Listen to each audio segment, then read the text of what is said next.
Bismillahirrahmanirrahim. Assalamu alaikum. You're watching Khyber News and I'm Shaista Khan. Yes, we welcome you to our special segment. We are having a guest, an honorable guest, Ann W. Patterson, the U.S. Ambassador to the Islamic Republic of Pakistan. Assalamu alaikum. Thank you. Assalamu alaikum. And we welcome you to this special segment. Thank you. I'm honored to be here. Thank you so much for taking out time from your busy schedule and giving opportunity to Khyber News to talk to you.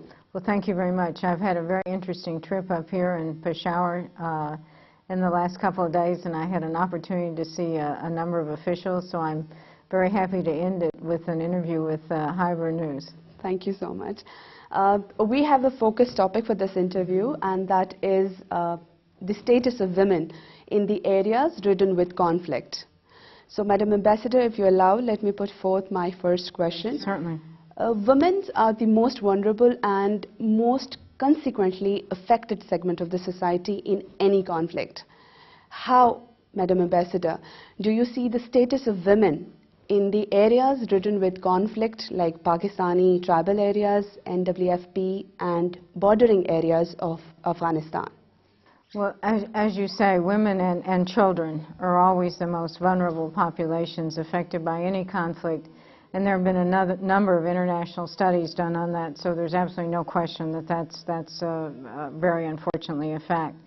And I visited yesterday, for instance, Kachagari IDP camp, and there's no question that the women and the children have been most affected by their displacement. Their health suffers, their education suffers. Some of the camp administrators mentioned to us that they had people in the camps who were suffering from psychosocial disorders, which is hardly surprising when people are disrupted from their lives. So it's a and the international community has to, as we say, step up to the plate to help the government of Pakistan and the provincial government address this issue. What the U.S. government specifically doing for avoiding damage to the conflict zone? Well, we have a number of projects, and let me just start with the internally displaced. We provided $10 million directly to IDPs. We are a major funder of some of the UN organizations and international organizations that are helping in the camps. And then we have projects to help the people once they get back to the areas, their home villages. We have some of those projects already set up, but I was talking to your governor and to your chief minister, your speaker, and others today about projects that we might implement so people would go home and reintegrate into their communities more successfully. U.S. is committing large funds for the development of entire region which straddles across the Durand line. What percentage to the total amount is planned to be spent for the well-being of women and children? Well, we have a program now that's about $750 million over 5 years, and that I think will be substantially increased. We're optimistic that we will get additional resources with the new administration. It's hard to tell exactly, but let me mention some specific programs. It's hard to tell exactly how much goes to benefit women and children, because of course they benefit when the male members of their family find a job. And that's one of the principal objectives of our programs is to provide employment, particularly for young males. But we have a very ambitious program for health and maternal and child health programs, for basic health education, and we're going to start a program designed for education of girls, and we expect that program to be very substantially underway in about a year. So we have a number of projects planned directly to benefit women and children, plus the overall projects that would benefit the entire family.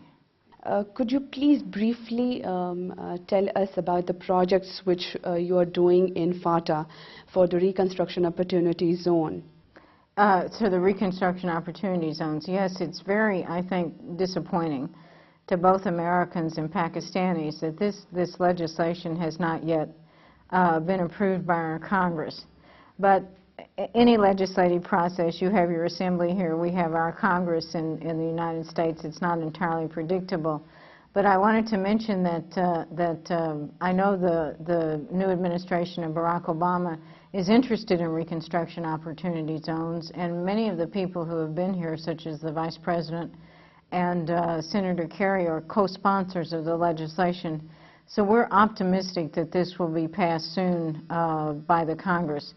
I think it will particularly benefit Peshawar, although the area is, of course, a very large area that would be covered. But Peshawar has industrial infrastructure, it has vocational training schools, and other institutions that can feed in to this. And I think we're hopeful that it will generate employment around Peshawar.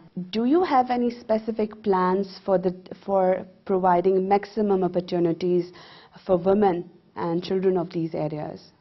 Yes, and obviously that's a very serious need, because just yesterday in the camps I met women who were widows or whose husbands were no longer around because of some reason or another, and obviously these women have to earn an income for their families. So we've trained some of these women in the camps, only several hundred so far, but we hope to expand this, in learning how to sew, so they can sew for other people in the camps, or they can take in commercial work.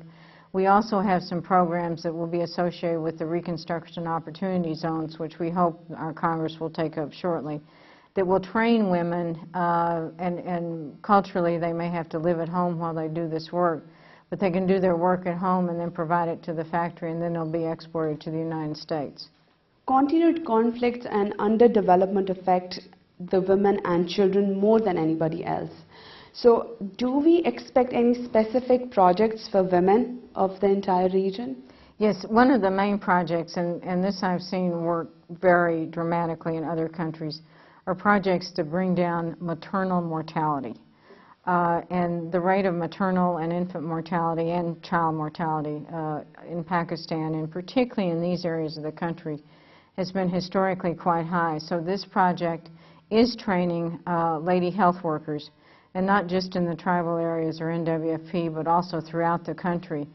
And that will have a very dramatic effect, as it has elsewhere in the world, with bringing down maternal mortality, because the objective of this program is to identify problem pregnancies early on, so women who might have difficulties in childbirth can get to advanced facilities. This is called Payman, and it will be throughout the entire country, and we will spend several $100 million by the end of the day on this project. Do you think that the government is facilitating you in this process? Oh, absolutely. We work very close with the ministries in Islamabad.